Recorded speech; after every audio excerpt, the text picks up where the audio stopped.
Good evening all, hope you're doing well. We're still in the state of fear. We were in that phase last night. We haven't really changed. So we had quite an interesting risk-off day with the VIX really pumped and the indices have fallen quite heavily. Tesla's down 5%, Russell 2000's down 2%. So quite a heavy day, but we had the heads up because of this last night. And also wanted to talk about the dollar.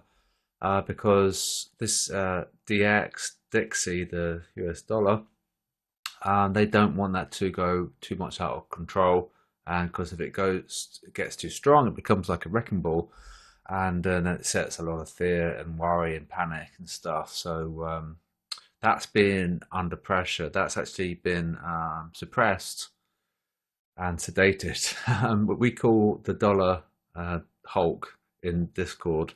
So if you ever see us mention Hulk, it's the USD, and it's because of the Hulk smash. They're trying to get away. They're trying to basically sedate Hulk, the USD, from getting too powerful because it can send a lot of anxiety and worry and fear as well. So that's why trading FX is difficult, because while we've got a good setup on a currency pair, fundamentally we should see a stronger USD, but that's been manipulated. The price has been suppressed to avoid this risk-off scenario. So while we could have like a decent setup using technicals, sentiment, fundamentals, it would be a case of them just compressing price to avoid that destructive path that it can do. It's like a ball in the china shop.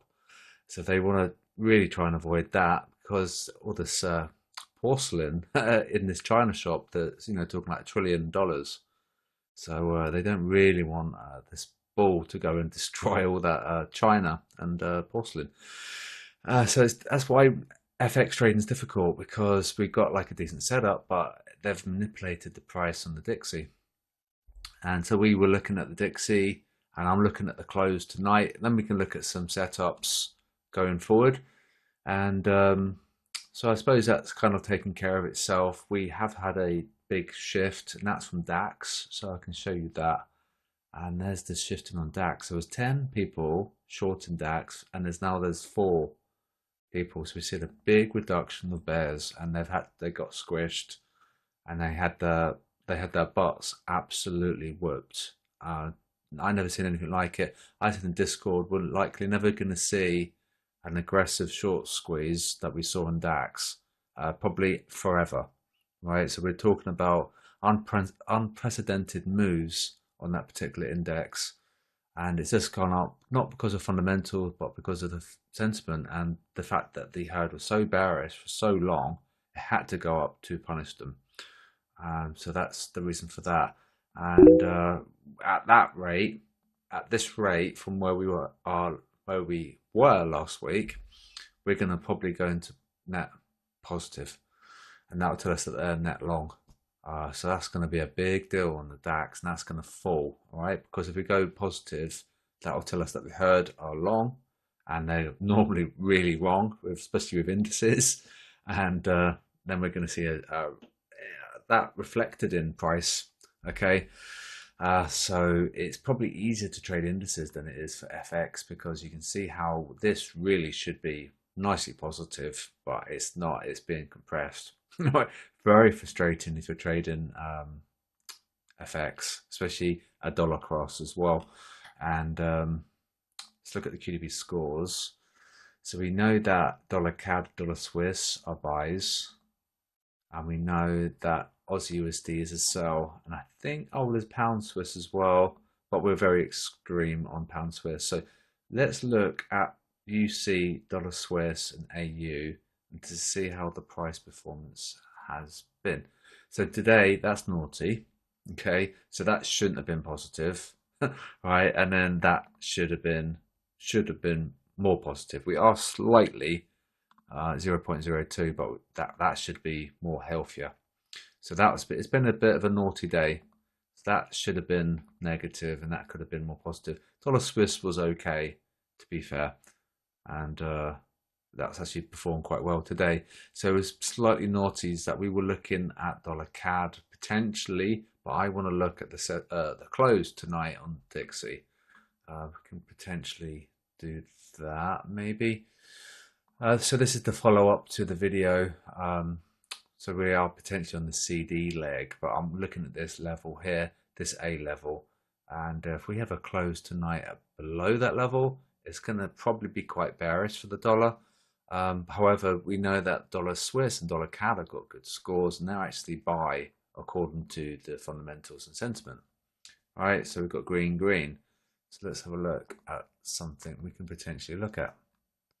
Dollar CAD. So we are just going above green. So daily.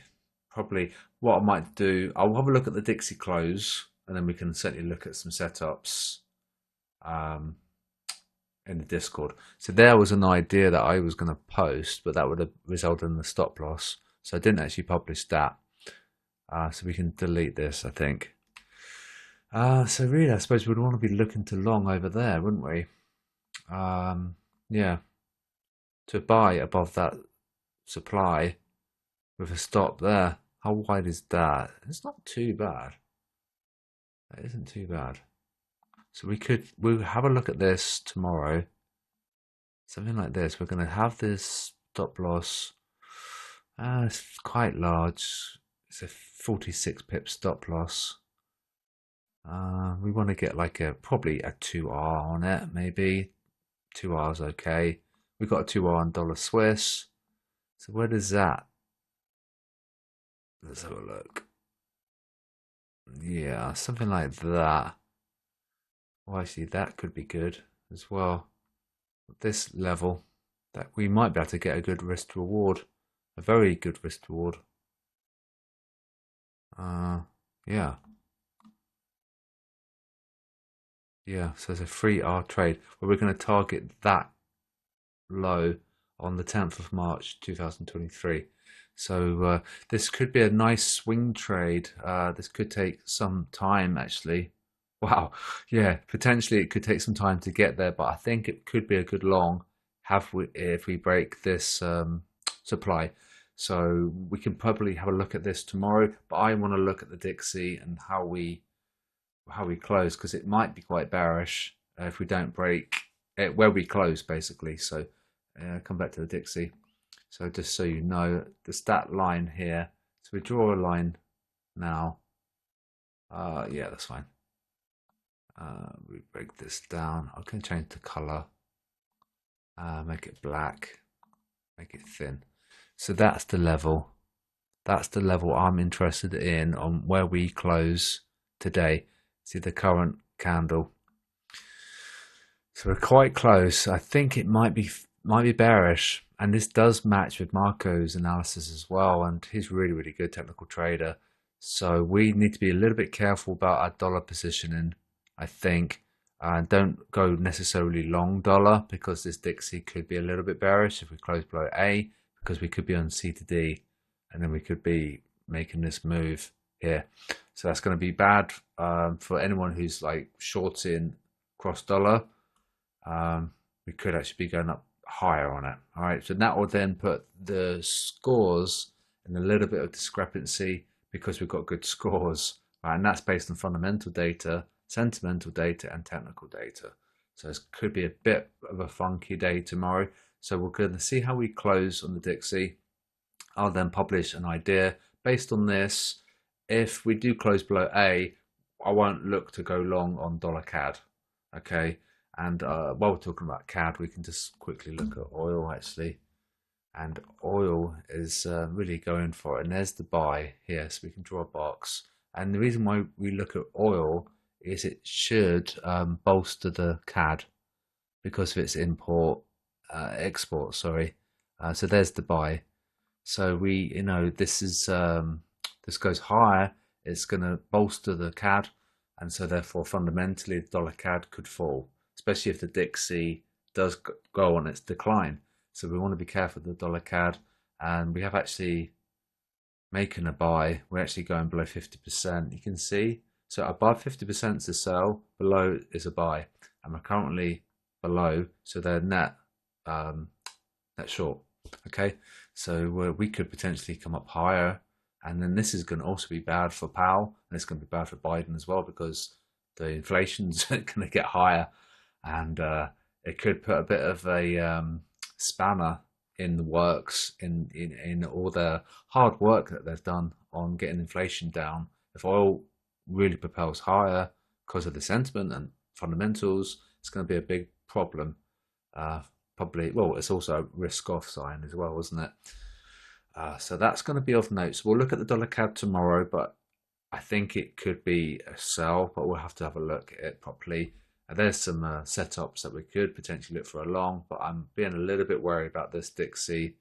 And we know that by looking at the sheet, we can see it's been suppressed on the risk calc, where that is a little bit naughty. Look at the VIX, it's really going for it, but they're like, no, we're not going to allow the dollar to get too strong. We can't afford that to happen. We can afford the VIX to go, but not the dollar. It's just there's too much money involved. It's like $1 trillion China shop. And robot as well, and then we can wrap up the video. So robot's okay. We had a £5 loss today, but we were down £18 over this period here. These candles, as we went higher, they took our shorts out because we'd accumulated some sales by this price action, and unfortunately it did this big pump and it took us out. So we had initially a fair loss, but we've recouped those losses. Now the reason for this fib is the point of equilibrium, because that's where the SLC was, and I was saying that we were going to come to the halfway point, which is that line, because that would be the maximum point of frustration, because that's where the halfway point is between the stop loss clusters. So that was of note. That was from last night, so that's not really relevant now because the stop loss cluster has been moved lower. So we can see now the midpoint between the two. Oh, where's the one below? It's here. Okay, so yeah, it's just a thing that we talk about in QDB. Is a thing called point of equilibrium. It's the 50%, the halfway point between the stop loss clusters, and that's going to point the max pain. And like I said in Discord, if the most frustrating thing, let me get the quote out. I'll get it back. What did I put?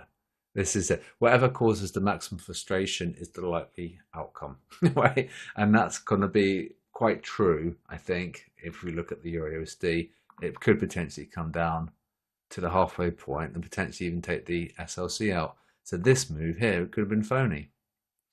Okay, so you've got to be really careful. FX is tricky anyway, especially if they're manipulating dollar price. See, this falling would be okay because of the fact that we're fear and the fact that we've got good scores on dollar, and we've got a poor score on Aussie USD, and we've got a poor score on EU and GU as well. So it's okay, it's falling, but you've got to be careful, because normally what should happen is that they'll control price and they don't want it to get too carried away. So this could have been a big move just for retracement, and it's worth remembering about your moving averages as well. So put on the trend MA, put in the 200. Okay, there's the hourly H4 and the daily as well. So we're below the 200 MA. So because of that, we got a bias that's bearish. Okay, M30. So you get the idea, right? So that's quite nicely. Price is respecting it quite well, and the SLC is bang on there. So that could be even a good place to sell. You could place an order to short at the SLC, knowing that it's got 200 MA resistance as well. And let's have a look at M15. And should really auto scroll. Interesting. So yeah, that's how you can use the 200 MA as well, because it tells you the trend and it can tell you where to place your stops as well. If you were a scalper, that might even be an okay place. You can even have a stop there. Very, very tight stop. It's like 6 pips. You could get 18 pips out of it. So you could get a 3-hour trade on that. So that's how you can use the 200 MA. Robot's going okay. It was just a bit naughty because of this pump. And we'll have a look at the Dixie at the close tonight, and then I'll publish some idea in Discord. So we are currently just being patient with the Dixie currently. But if the EU falls, then we are going to get a close above A, and then we can come up to this emoji. So I think this is going to be a very, very interesting week. We've got NFP as well, so we've got to remember that. And we didn't get much clue from the US yields either. So they were mixed, basically. Near term weak, long term strong. So that's today's video. So we'll wrap up. We'll have a look at the Dixie tomorrow in Discord, and it's all about the close. And we could potentially be coming up to this grimace. So we'll have to wait and see. Trade safely. I'll speak to you soon.